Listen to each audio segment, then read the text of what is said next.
Hello students, this is a very important video for you, as in this video I have discussed the program of inheritance. So let me read the program first. Uh, Students program में a superclass product has been defined to store the details of a product sold by a wholesaler to a retailer. उसके बाद second line says define a subclass sales to compute the total amount paid by the retailer with or without fine along with the service tasks.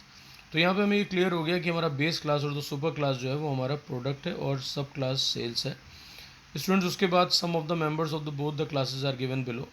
और यहाँ पर पहले हम product class को देख लेते हैं। तो इसके डेटा मेंबर्स है नेम, कोड एंड अमाउंट। और नेम जैसा कि कहता है कि stores the name of the product, तो ये स्ट्रिंग टाइप का हो जाएगा। फिर कोड है आपका, कोड इंटीजर पहले ही इन्होंने क्लैरिफाई कर दिया है, तो आईएनटी टाइप होगा to store integer to store the product code.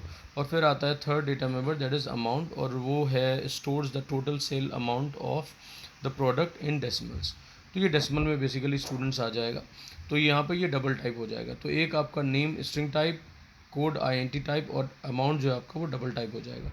अब मेंबर फंक्शंस की बात करते हैं। तो मेंबर फंक्शन है, पहला मेंबर फंक्शन है प्रोडक्ट, और इसमें देखिए string N comma INT C और डबल पी है। Parameterize constructor to assign data members name equal to N, यानी कि एन जो आपका पहला पैरामीटर था स्ट्रिंग टाइप का वो स्ट्रिंग में जाएगा। स्ट्रिंग टाइप क्या है, नेम।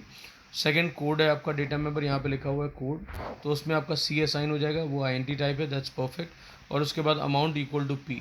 तो यहाँ पर अमाउंट जो आपका डेटा मेंबर है it will have the data which is coming in terms of this parameter, तो वो आपका असाइन हो जाएगा। तो यहाँ पे इसलिए लिखा हुआ अमाउंट इक्वल टू पी। उसके बाद they are talking about void show displays the details of the data member, तो ये सिर्फ डिस्प्ले का काम करता है। स्टूडेंट्स आफ्टर दैट देखिए यहाँ पे सेल्स क्लास है जो कि आपका सब क्लास है। यहाँ पर डेटा मेंबर्स है डेट, टैक्स एंड अमाउंट। तो डे के बारे में लिखा हुआ है कि stored number of days taken to pay the sale amount. तो यहाँ पर डेज़ की बात हो रही, नंबर ऑफ डेज़ की, तो I N T is the perfect choice. Data type आपका हो जाएगा आई एन टी। उसके बाद स्टूडेंट टैक्स है, तो store the service tax in decimals. उसके बाद है T O T A M T, तो store the total amount that is in decimal. तो यहाँ पर आपका स्टूडेंट्स हो जाएगा सर्विस टैक्स और उसके बाद टोटल अमाउंट इस तरह से। और यहाँ पे डे आपका दिया हुआ है, तो stores the number of days taken to pay the sale amount. Students उसके बाद यहाँ पे आएगा, अब यहाँ पर मेंबर फंक्शन है। तो पहला मेंबर फंक्शन हमारा है पैरामीटराइज कंस्ट्रक्टर। तो ये आपका इसका नाम है सेल्स, और क्लास का नेम भी सेल्स है डेफिनेटली।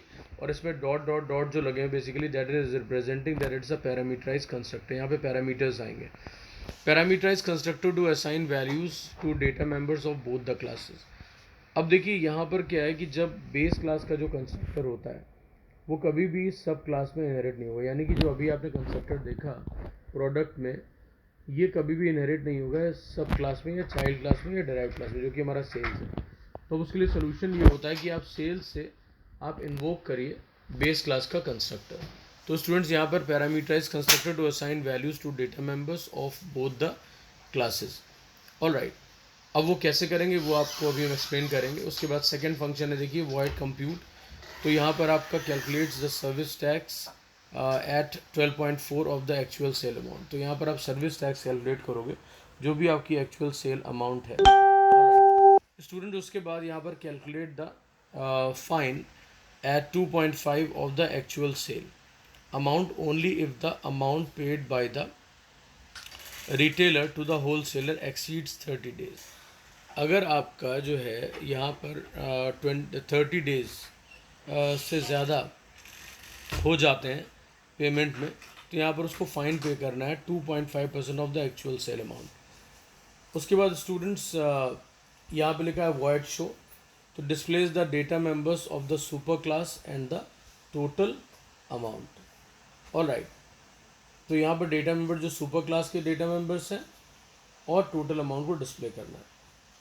और यहाँ पे सबसे इंपॉर्टेंट इंस्ट्रक्शन दिया हुआ है कि assume that the super class product has been defined using the concept of inheritance, specify the class sales, giving the details of the constructor, void compute and void show. The superclass main function and the algorithm need not to be written. All right, ये इसके instructions है। तो आपको main लिखना नहीं है, super class लिखना नहीं है, ये दोनों चीज़ें आपकी रिमूव हो गई इस क्वेश्चन से। और प्रोग्राम में आपके साथ आपको एल्गोरिथम भी नहीं लिखना है। ऑल राइट, अब स्टूडेंट्स इसमें आपको मैं एक्सप्लेन कर देता हूँ आपके जो भी कंपोनेंट्स हैं, इसका सोल्यूशन है। तो पहले तो कुछ आप यहाँ पर कमेंट्स देख लीजिए। The concept of inheritance was not clear to many candidates, ये आपका ISC ने कमेंट किया है. The keyword extends and super were missing in some cases. Constructor and inheritance was not answered clearly or correctly.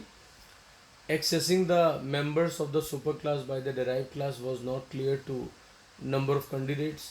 Some candidates declared to the base class also, which was not required.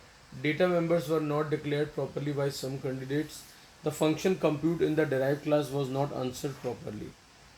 In some cases, algorithm was written instead of a program. The rest of the functions were well answered. तो यहाँ पे ये जो areas आपको बताए गए x tends का, super का, जो भी आपके proper definition of compute function, ये और आपका जो बेस क्लास से जो एक्सेस करना है, सब क्लास से एक्सेस करना है बेस क्लास के मेंबर्स को, कंस्ट्रक्टर कैसे प्रॉपर डिफाइन होता है, ये सारे एरियाज आप बहुत ध्यान से करिए. और स्टूडेंट्स यहाँ पर जो इंस्ट्रक्शन जो लिखे हुए हैं सजेशन फॉर टीचर्स बेसिकली, तो इस समय प्रैक्टिस में आपको इन सब चीज़ों की प्रैक्टिस करनी है. Practice should be given to students on inheritance. The importance of keyword extends and super in inheritance must be explained properly. तो आपको extend और super का मीनिंग बहुत अच्छे से याद रखना है, जो मैंने अपने प्रीवियस वीडियो में आपसे डिस्कस किया हुआ है और फिर से मैं आपको बता दूंगा. उसके बाद use of constructor of the base class should be made clear. अभी मैंने आपको बताया कि बेस क्लास का कंस्ट्रक्टर इनहेरिट नहीं होता है, तो उसको हमें इन्वोक करना होता है सब क्लास से. Explain the different visibility modes and their accessing capability. Calling the member functions from the superclass to the derived class must be made clear. Instruct students to read the questions properly. Base class not required and the answer accordingly. The concept of overriding in inheritance must be explained with example. Right? कि कैसे आप override कर सकते हो, base subclass का function, and you can invoke the function of the super class when they both are having the same name. ठीक है, अब हम क्वेश्चन के सोल्यूशन पे आ जाते हैं स्टूडेंट्स. तो यहाँ पर देखिए सबसे पहला काम ये है कि आपको सबसे ज़्यादा इंपॉर्टेंट कीवर्ड है आपका एक्सटेंड्स. दूसरी स्टूडेंट मिस्टेक क्या करते हैं, स्टूडेंट गलती से वो बेस क्लास का नेम जो है वो इधर लिख जाते हैं, सुपर क्लास का बेस क्लास का नेम इधर लिख जाते हैं और चाइल्ड क्लास का जो वो नेम जो है वो इधर लिख जाते हैं. तो यहाँ पर आपको ध्यान रखना है कि पब्लिक क्लास, उसके बाद आपको लिखना है जो आप क्लास डिफाइन करने जा रहे हो, यानी कि आपका जो सब क्लास है डेराइव क्लास है. तो आपको मालूम है कि सेल्स आपका जो as per the question derive class था, तो आपने यहाँ सेल्स लिख लिया और एक्सटेंड्स के बाद आपने प्रोडक्ट लिख लिया यहाँ पे.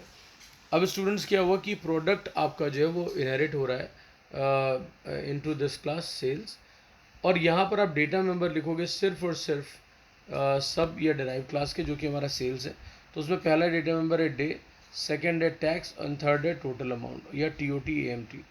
तो यहाँ पर डे INT टाइप है, सो INT डे सेमीकोलन, और उसके बाद टैक्स और आपका TOT AMT जो था वो आपका दोनों आपके डबल टाइप है. तो I have declared them in the same line, so double tax TOT AMT. अब स्टूडेंट उसके बाद देखिए सेल्स आपका आ गया. तो ये सेल्स क्या है, कंस्ट्रक्टर है. कंस्ट्रक्टर में पैरामीटर्स चाहिए. तो आपको पता है कि टोटल आपके 3 डेटा मेंबर्स है बेस क्लास के, लेकिन आपको अरेंजमेंट करना है सुपर क्लास के लिए भी. तो यहाँ पर देखिए सबसे पहले मैंने पास किया स्ट्रिंग n, राइट, बिकॉज वहाँ पे एक डेटा मेंबर आपका स्ट्रिंग टाइप का था. उसके बाद INT A लिखा, सेकंड डेटा मेंबर आपका इंटीजर टाइप का था, और उसके बाद डबल B लिखा क्योंकि वहाँ पर आपका जो बेस क्लास था प्रोडक्ट, उसमें आपका थर्ड जो डेटा मेंबर था वो आपका डबल टाइप था. तो एक नेम के लिए एक प्रोडक्ट का आपके जो कोड था, मैं आपको दिखा देता हूँ उसका डिटेल, ध्यान से देखिए. तो पहला डेटा मेंबर आपका नेम था, फिर कोड था और फिर अमाउंट था. तो एक नेम में एन में चला जाएगा और एक वैल्यू कोड में चली जाएगी जो आपकी इंटीजर टाइप होगी, और डबल वाला जो है वो आपका जो बी दिया हुआ है वहाँ पे वो आपका अमाउंट में चला जाएगा. तो वो देखिए स्टूडेंट्स यहाँ पर कैसे कॉल करते हैं, बहुत ही सिंपल कोड है. सिर्फ आपको यहाँ पर सुपर कीवर्ड लगाना है. Super always refers the base class. तो ऑटोमेटिकली आपको यहाँ गलती से भी प्रोडक्ट मत लिख दीजिएगा, आपको सुपर लिखना है. और सुपर के बाद ब्रैकेट में आप क्या लिखोगे, n जो पहला पैरामीटर है, कॉमा a सेकंड पैरामीटर है, और b आपका जो थर्ड पैरामीटर, ये तीनों लिख के आपने कॉल कर लिया. अब उसके बाद स्टूडेंट्स क्या है कि आपको जो आपका सब क्लास है उसका डेटा मेंबर डे को हमने इनिशियलाइज करना है, राइट. तो डे में क्या चला गया, जो आपका फोर्थ पैरामीटर था INT D वाला, तो नंबर ऑफ डेज यहाँ पे चले जाएंगे, राइट. फिर से मैं आपको क्वेश्चन एक बार दिखा देता हूँ, यहाँ पे ध्यान से देखिए। इसमें आपका डे था और टैक्स था और इसमें टोटल अमाउंट है।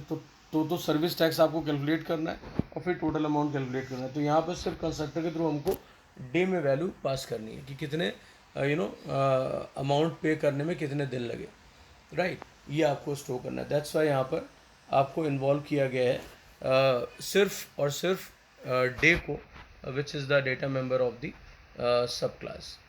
अब स्टूडेंट्स के बाद आते हैं कंप्यूट पे। ये बहुत सिंपल फंक्शन है। यहाँ पे देखिए वॉइड कंप्यूट लिखा हुआ है और यहाँ पे टैक्स कैसे कैलकुलेट हो रहा है, बिकॉज 12.4% आपको बताया गया था यहाँ पे टैक्स का परसेंटेज। तो यहाँ पर पहले हमने डबल एफ इक्वल टू 0.0, ये एक लोकल वेरिएबल है, राइट। उसके बाद हमने यहाँ पर क्या किया, tax equals to 12.4 divided by 100, all right, multiplied by amount. तो यहाँ पर आप इस चीज़ को देखिए क्या लिखा हुआ है। यहाँ पे लिखा हुआ है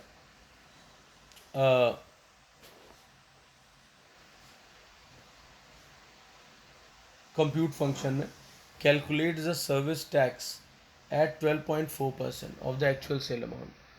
तो हमने, आप देख सकते हैं यहाँ पर पहली लाइन, यहाँ पर 12.4% निकाला एक्चुअल सेल अमाउंट का, राइट। ये एक्सप्रेशन है। उसके बाद इन्होंने कहा कि calculates the fine at 2.5 of the actual sale amount only if the amount paid by the retailer to the wholesaler exceeds 30 days। तो ये ध्यान दीजिए, यहाँ पे 30 days लिखा हुआ है। और उसके बाद तीसरा टास्क दिया हुआ है, calculates the total amount paid by the retailer as actual sale amount plus service tax plus fine, right. तो पहले हमने फाइन कैलकुलेट किया, फिर सर्विस टैक्स, और फिर हमने इनका टोटल अमाउंट के लिए हमने इन तीनों का एडिशन कर दिया, actual sale amount plus service tax plus fine. अब यहाँ पे देखिए, यहाँ पर हमने सर्विस टैक्स कैसे निकाला, tax equal to 12.4 divided by 100 into amount, वो मैंने बता दिया। अब यहाँ पर अगर डेज जो उन्होंने कहा था कि 30 डेज से ज़्यादा होता है, तो स्टूडेंट्स यहाँ पे करेक्शन करिएगा, यहाँ पे मिसप्रिंट हो गया है। इफ़ डे ग्रेटर देन 27 की जगह आप 30 कर लेंगे। उसके बाद स्टूडेंट्स आपको क्या करना है कि एफ़ आपका जो है फाइन कैलकुलेट करना है, जिसके लिए मैंने एफ़ यहाँ पे लिखा हुआ है। तो फाइन तभी होगा जब यहाँ पर वो 30 डेज़ को क्रॉस करेगा। तो यहाँ पे क्या आएगा, 30। यहाँ पे लिखा हुआ है F equal to 2.5 divided by 100, right. किसका 2.5%, अमाउंट का, जो भी सेल अमाउंट है, ठीक है। तो ये एडिशनल आपको अमाउंट पे करना पड़ेगा अगर आप 30 डेज़ को क्रॉस करते हो। तो again I am telling you, यहाँ पे आप 30 लिखोगे। उसके बाद आपके पास फाइन आ गया, फिर टैक्स आ गया, और अमाउंट आपको ऑलरेडी पता है, आपके पास है ऑलरेडी। तो इन तीनों का सम करना है और TOT AMT में हमने असाइन कर दिया, राइट। अब यहाँ पे मैं फिर से क्लियर कर दूँ, टैक्स जो था ये वेरिएबल हमने डिक्लेयर नहीं किया, बिकॉज वो आपको ऑलरेडी यहाँ पे डिक्लेयर्ड है। उसके बाद TOT AMT ये आपका टोटल अमाउंट है, तो यहाँ पे TOT AMT में हमने इस तरह से एडिशन कर दिया। और उसके बाद जो आपको लोकल वेरिएबल फाइन के लिए चाहिए था डबल, तो यहाँ पर एफ को हमें डिक्लेयर करना पड़ेगा। तो इस चीज़ का बहुत ध्यान रखिए कि जो डेटा मेंबर स्पेसिफाइड है उनको आपको रीडिक्लेयर नहीं करना है, क्योंकि वो टॉप पे डिक्लेयर हो चुके हैं। और जो लोकल वेरिएबल, जैसे मुझे फ़ाइन के लिए चाहिए था और फाइन के लिए कोई अदर ऑप्शन नहीं था, तो हमने उसको लोकल वेरिएबल यहाँ पे बना लिया। और उसके बाद स्टूडेंट्स, इस कैलकुलेशन के बाद हमने यहाँ पर वॉइड शो मेथड कॉल किया, डिफाइन किया। और स्टूडेंट्स यहाँ पे देखिए एक शो मेथड हमारा ऑलरेडी है, किसमें, यहाँ पर ध्यान से देखिए, मैं क्वेश्चन पे वापस आपको लेके जाता हूँ। ये आपका बेस क्लास में एक मेथड है, यानी बेस क्लास कौन सा था, प्रोडक्ट। इसका मेथड है शो। ये भी डिस्प्ले कर रहा है details of the data members. और जो आपका सब क्लास है या आपका डिराइव क्लास है, उसमें भी एक मेंबर मेथड है शो, यहाँ पे देखिए। तो दोनों में जब शो है तो हम कौन सा मेथड कॉल करें, बिकॉज हमें सारा डेटा मेंबर यहाँ पे डिस्प्ले करना है। तो इसमें क्योंकि कहा गया कि displays the data member of super class and the total amount, तो यहाँ पर आपको क्या करना है, पहले आप सुपर क्लास, जो आपका ऊपर का जो प्रोडक्ट क्लास है, उसका शो मेथड कॉल करना है। अगर हम यहाँ पे सिर्फ शो लिख के छोड़ देते हैं, आप सोचेंगे कि वो इनहेरिट हो गया, शो लिख के छोड़ दिया, तो आप देखेंगे कि यहाँ पे भी नेम सेम है और यहाँ पे भी नेम सेम है, तो ये रिकर्सिव हो जाएगा, फंक्शन कॉलिंग इटसेल्फ। तो हमें यहाँ पे क्लैरिटी प्रोवाइड करनी है कि एक्चुअली कौन सा शो आप कॉल कर रहे हो। तो उसके लिए कीवर्ड होता है सुपर। तो आपने सुपर लगाया और डॉट शो, तो सुपर जैसे ही लगाया तो सुपर कीवर्ड क्या रेफ़र करता है, बेस क्लास को, तो सुपर क्लास को एक्सेस कर लेगा। और उसके बाद यहाँ पर आपका प्रिंटिंग आप करवा लीजिए, नंबर ऑफ डेज़ की यहाँ डे आ जाएगा, फिर आपका जो है टैक्स प्रिंट हो जाएगा, और फिर टोटल अमाउंट यानी कि TOT AMT प्रिंट हो जाएगा। तो इस तरीके से आप सारे आपने डेटा मेंबर प्रिंट कर लिए, बेस क्लास के भी as well as of the sub class. तो आई होप स्टूडेंट्स ये आपको समझ में आ गया होगा। एक बहुत ही इंपॉर्टेंट एडवाइस आपके लिए कि जब भी आप इस प्रोग्राम को करेंगे एग्ज़ाम में, तो इट्स बेटर, अगर आपको प्रॉब्लम है कि आप इतनी प्रैक्टिस, इतना कॉन्फिडेंस नहीं कि आप डायरेक्ट सब क्लास को या चाइल्ड क्लास को या डेराइव क्लास को लिख सकें। जैसे आपने यहाँ पे अभी हमने प्रोडक्ट के बाद हमने प्रोडक्ट डिफ़ाइन किए बिना सेल क्लास को डिफ़ाइन कर लिया। तो उसके लिए आप पहले रफ में या आप नॉर्मली भी बेस क्लास को आप डिफ़ाइन कर सकते हैं, उसके बाद आप सब क्लास पे आइए, तो आपको ज़्यादा क्लैरिटी आ जाएगी और आप ज़्यादा अच्छे से उस क्वेश्चन को कर पाएंगे। और मैं जो लिंक्स डाल रहा हूँ इस के कमेंट सेक्शन में, उसको आप अच्छे से कर लीजिएगा। Thanks everyone.